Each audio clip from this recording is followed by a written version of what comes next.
Hi everyone, I'm Rincey and this is Rincey Reads. Today I'm going to be doing basically like a December wrap-up part 1 mid-month check-in Friday reads type situation here. But before I jump into the book part, I just wanted to remind you guys that if you wanted to leave me questions for a future Q&A, definitely do that relatively soon. I think I said I was going to give you guys until the 20th, and it is currently, when this video goes up, it'll be the 15th. So I wanted to give you guys another reminder. So in case you wanted to give me a question to answer in that video, definitely leave it in that first video that I put up in my Vlogmas playlist. I will also have a link to my Vlogmas playlist up in the cards as well. So that way, if you aren't sure if you've seen all my videos or you just want to make sure, that you didn't miss anything so far this month, I will definitely link that. It's been really fun. I really enjoy doing Vlogmas, and hopefully you guys are enjoying it as well. It seems like you guys are enjoying sort of like the mix in content, which is always a great thing for me to hear and see, because I'm always never really sure like what you guys are going to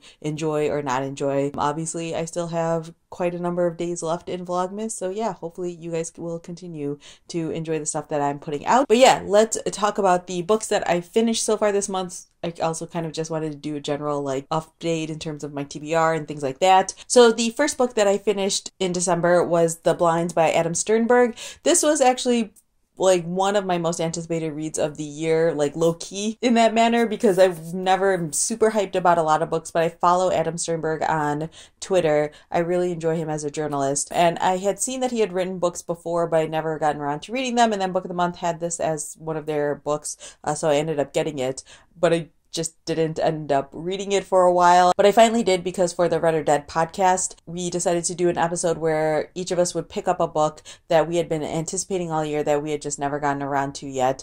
So I picked this one, and I was slightly hesitant going into it because it had gotten relatively mixed reviews, so I didn't know if it was just going to be a disappointment for me or not. So this is a mystery suspense type book. It takes place in this small town in Texas that is nicknamed The Blinds, and it's a place where criminals or people who are kind of in like a witness protection type situation end up getting the parts of their memories erased and moving to this town. So like if you're a criminal, you get all your crimes erased from your memory as well as any related sort of memories, and if you are part of like the witness protection, you get like the parts that you witnessed erased from your memory, and you basically start over with like a fresh life in this small town. Everyone who goes to this town goes there completely voluntarily, but they have like a rule where basically once you choose to go there, you can never leave, or if you leave, you can never return. And so this town is sort of like an off-the-grid sort of situation. It's basically kind of like an experiment that the government's doing to see if this is like a viable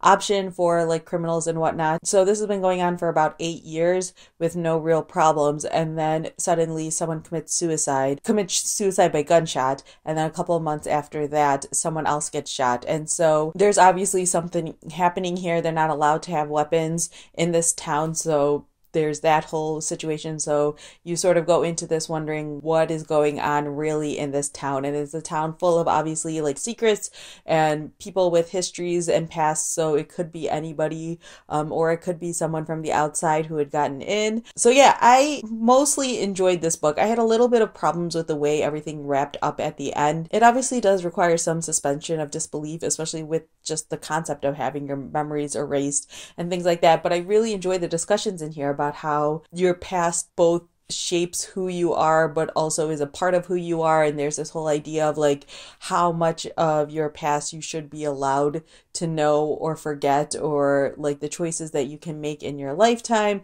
and how it impacts other people. There's also a lot of really great discussions in here in terms of like criminals and how we treat criminals and how much we're willing to give them and how many rights we're willing to give them or take away and things like that, and what we think that they deserve since they've committed these crimes. So yeah, I found all of that really, really interesting. You spend a lot of the time following the sheriff in this town, which I really enjoyed. I saw someone describe the sheriff in this book as being really similar to the cop from Stranger Things, whose character name I cannot remember now, but you guys all know what I'm talking about. And so that's basically like who I imagined the whole time, and I felt like that really just added to the enjoyment I had for this book. But in the end, I gave this a 3 out of 5 stars. I liked it. I didn't love it. I definitely do want to check out more of Adam Sternberg's work. I heard his book Shovel Ready is really fantastic. But yeah, I think that this has like a lot of promise, and if you want something a little bit different and kind of interesting, this is worth picking up. But it's not like mind-blowing or the best mystery ever or anything like that. I found it enjoyable, but okay. The next book that I ended up finishing was The Song of Achilles by Madeline Miller. I read this for the Read Harder Challenge. I mentioned this in my like December TBR. This was the pick that I made for Read an LGBTQ romance novel. This book was fantastic. I'd heard a lot of really, really good things about this book, but part of me was kind of hesitant because while I know a little bit about Greek mythology, I'm not like a super mythology person. So I didn't know going into this like how much of my enjoyment would rely on knowing the story of Achilles and knowing all these different types of Greek mythology. But honestly, you don't really need to know that much about it. So in this story, you are following this character named Patroclus. Probably am completely butchering that. He is this exiled prince who ends up going to live with Achilles and his father, and he ends up becoming Achilles' companion. And it basically follows them from like childhood up until, through the Trojan War. I don't know, is stuff about the Trojan War considered spoilers? I don't even know at this point.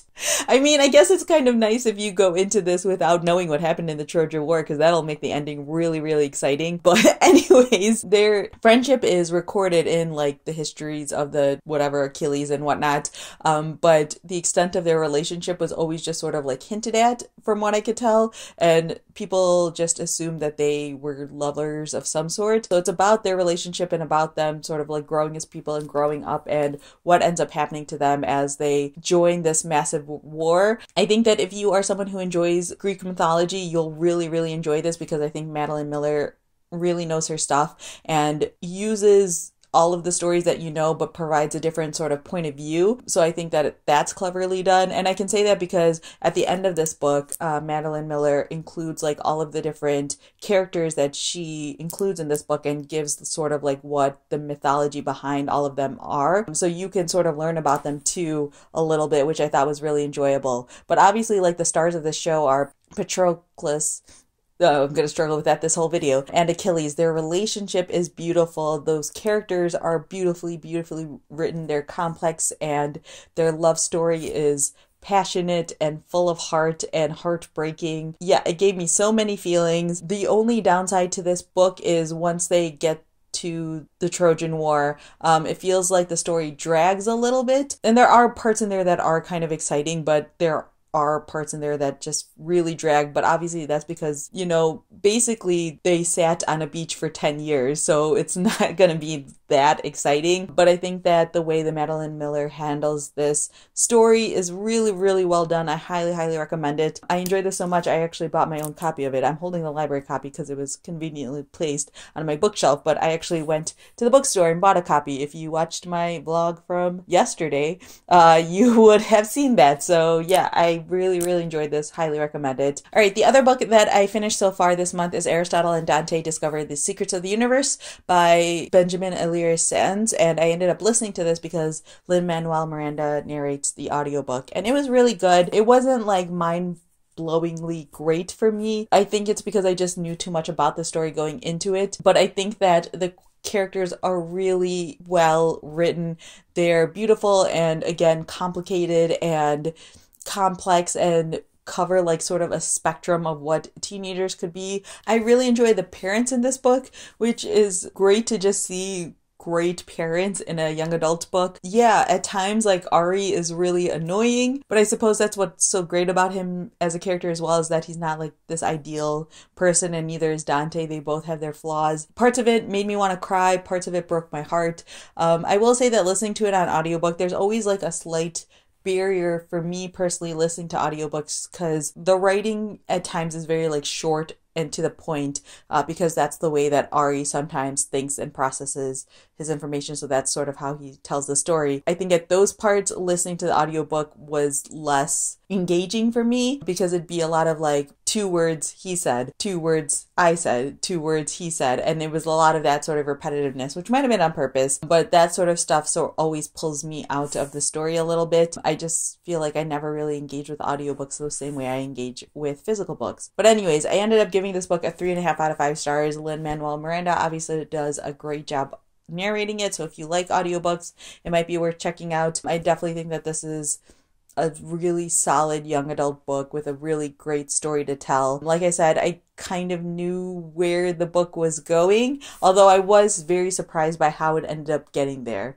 I'm not going to say more than that because I don't want to spoil the book for people who haven't listened to it or read it yet. But yeah, I'm really glad that I finally read it, and that checks off another task on my read harder list. So yeah, that's everything that I've finished so far this month. I started reading The Complete Fiction of Nella Larson. I only have read like 2 of the stories. I think I have 1 more short story in here, and then I'll get to Quicksand and Passing. I went on a work trip this week, and so my goal was to finish Aristotle and Dante on the plane ride there, which I did, and then I was going to read this on the plane ride back, but then I ended up sitting next to an adorable baby and a single mother, so I ended up playing with the baby the whole time so that way the mother could have a break, which was fantastic. I love playing with babies, and this baby was the cutest. Anyways, that's a whole tangent, but anyway, so I didn't end up reading anything during this trip. So yeah, hopefully I end up finishing this one relatively soon.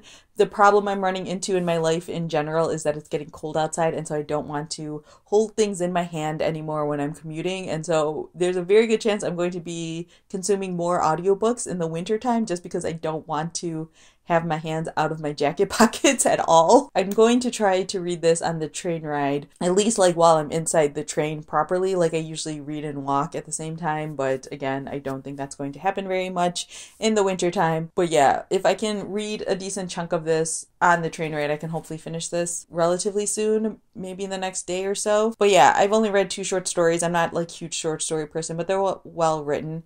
I'll keep going with this. I'll report back at the end of the month. So yeah, that's basically all I have. I have these 4 books left to read for my Read Harder challenge. And so my goal is that like today / this weekend, I'm going to read Displacement and maybe Blood of the Dawn. Like I feel like I could read Displacement in an evening, like on Friday night. I can just knock this one out. And then Blood of the Dawn I could potentially read like over the course of like Saturday. If I can do that, I'm going to give myself a giant pat on the back. And then Who Fears Death is going to be sort of like the next one I tackle because it's a thicker book and I'm slightly concerned about how long this is going to take. So if it takes me like a week or so to finish this book, I want to be able to give myself the time to read it. And then after that, I will only have I Am the Beggar of the World left, and I can definitely knock that out relatively quickly because it's a poetry collection. Maybe next weekend. Is next weekend already Christmas?